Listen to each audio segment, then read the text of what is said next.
The film opens with a group of criminals, led by Sig Gustafson, robbing a bank. Gustafson breaks into a safety deposit box and takes a mysterious item called the plot device. Outside, a SWAT team arrives and surrounds the building, aiming their guns at the entrance. Suddenly, a young girl walks into the bank. Even the officers try to stop her. She enters the bank and calmly faces the robbers. She pulls off her mask and reveals that she is actually Detective Frank Drebin in disguise.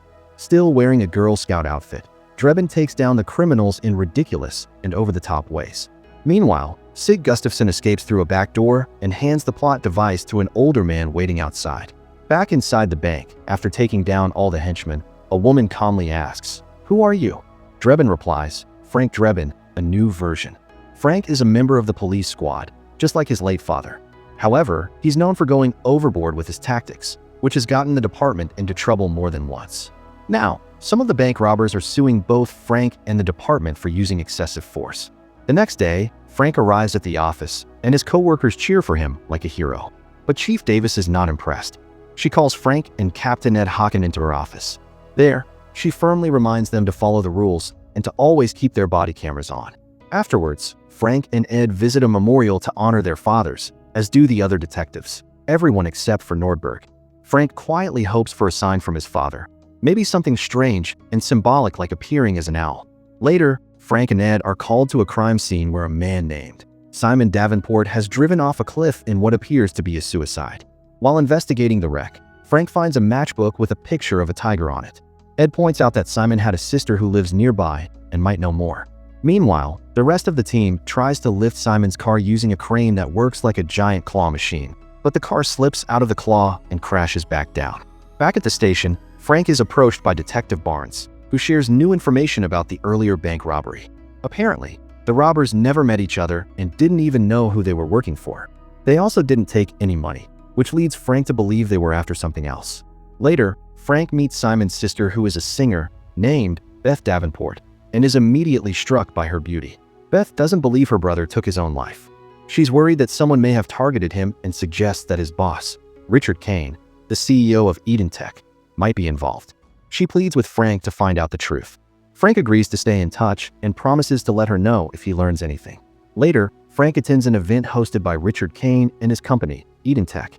During the event, Kane gives Frank a tour and shows off several of the company's inventions, including a machine designed to increase a man's sperm count.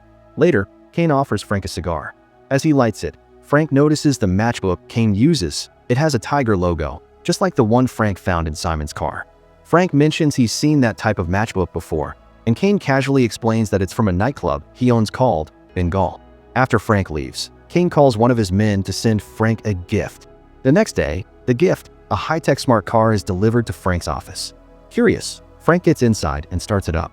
But since the car is still charging, it accidentally yanks several charging stations out of the ground and crashes through a nearby prison wall, accidentally freeing a group of inmates. Later, Frank joins Ed and Detective Barnes to interrogate one of the bank robbers. Linda says he was not there at the time of robbery. They review the security footage from the bank, but most of it shows Frank eating chili dogs and then desperately searching for a bathroom, even pulling out his gun to get people to move out of his way. Eventually, they spot the robber on the footage. During the interrogation, he admits that he was looking for a specific safety deposit box, 595, the one that held the plot device. Ed then reveals that the deposit box belonged to Simon Davenport. Meanwhile, at Edentech, Richard Kane holds a secret meeting with a group of other evil billionaires. He explains what the plot device really is: primordial law of toughness. It emits a special frequency that makes anyone who hears it turn violent. Kane reveals his plan, called Project Inferno. The idea is for the billionaires to hide in a secret underground bunker while the rest of the world destroys itself in chaos. Once the dust settles, the survivors will be invited to join their so-called New World Order. And for entertainment in the bunker, they've booked Weird Al Yankovic. That night, Frank visits the Ben Gal Club to gather more information. He questions the bartender about Simon and confirms that Simon had been there recently. While at the club, Frank spots Beth and quietly asks her not to mention to Kane that she's Simon's sister. Soon after, Kane arrives. Frank casually asks to see the club's security footage, but Kane politely declines. Frank then convinces Beth to distract Kane while he sneaks off to find the footage himself. As Beth performs a wildly over-the-top scat song on stage, Frank slips away. He makes his way toward the security room, where he runs into two guards. After a brief and chaotic fight, he manages to take them down and enters the room. Inside, Frank finds footage of Simon meeting with a reporter named Douglas O'Reilly just before his death. As Frank leaves, a siren suddenly goes off inside the Ben Gal club. Alarmed, Kane quickly orders Gustafson to keep a close eye on Frank and report any further moves he makes. Meanwhile, Chief Davis finds out about Frank's unauthorized actions at the Ben Gal club. She calls him while lying in bed next to her sleeping husband. Annoyed by his reckless behavior, she informs Frank that he's suspended for 2 weeks. Frank returns to his apartment, where he finds Beth waiting for him. They begin to flirt and decide to have dinner together. From a nearby rooftop, Gustafson spies on them using a thermal camera. However, the heat signatures are hard to interpret, and Gustafson completely misunderstands what's happening. Every normal movement is mistaken for something inappropriate, and when Frank's dog enters the scene, Gustafson is horrified, thinking they're involving the dog in some bizarre activity. Back on the case, Frank goes to O'Reilly's apartment to continue his investigation. There, he finds obvious signs that O'Reilly has been murdered, and it looks like someone is trying to frame him. Frank finds O'Reilly's body and tries to cover up the evidence, but in the process, he accidentally cuts off the man's head with a ceiling fan. Just then, the police arrive. Frank quickly escapes in his smart car, but Kane, the villain, hacks into the car's system and takes control. He tells Frank that he plans to kill him by crashing the car. Frank breaks the windshield and tries to get out. As he does, he runs into a bunch of balloons and bees, and then two men carrying a new windshield that somehow fits exactly. Frank finally gets help from the car's virtual assistant, Clippy, and manages to open the door and jump out just in time. Ed calls Frank to tell him that police squad is being shut down because of the investigation. The building is even being turned into a spirit Halloween store. Frank agrees to lay low and heads to Beth's house.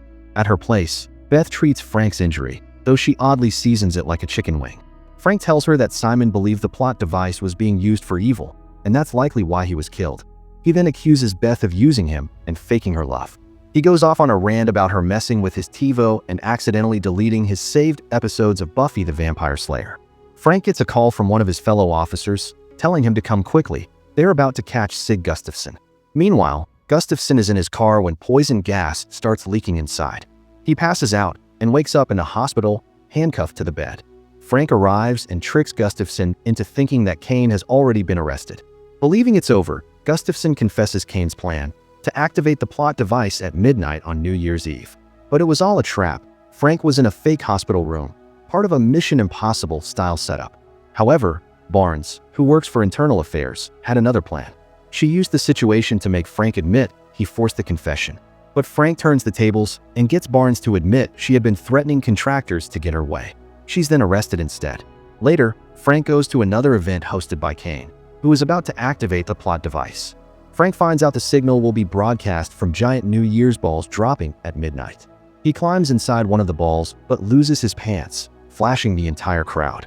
At the same time, Beth sneaks into the event, hoping to get revenge on Kane for Simon's death. She tries to shoot him, but the gun is empty and is caught. Kane sees Frank's embarrassing moment and, frustrated, decides to activate the device early, before Frank can evacuate the guests. People on the streets start going wild, fighting each other as the plot device takes effect. Frank tries to stop them by throwing empty gun magazines at their faces. He then goes after Kane, but his car won't start. Suddenly, an owl that looks like Frank's father appears. The owl picks him up and flies him toward Kane. Owl poops on Kane's helmet and his bike crashes. Just then, Frank is briefly replaced by actor Dave Bautista, who gives a dramatic speech to Kane while the real Frank takes a bathroom break. But things go wrong when the angry crowd starts attacking Bautista. Frank returns, and he and Kane get ready to fight. However, the fight ends quickly when Frank punches Kane in the stomach and Kane gives up. Kane tries to escape using rocket-powered gloves, but ends up crashing into a lamppost. Beth shows up, still wanting revenge, but Frank talks her out of it and convinces her to use the device to turn everyone back to normal.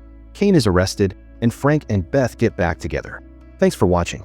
Like and subscribe for more interesting movie recaps.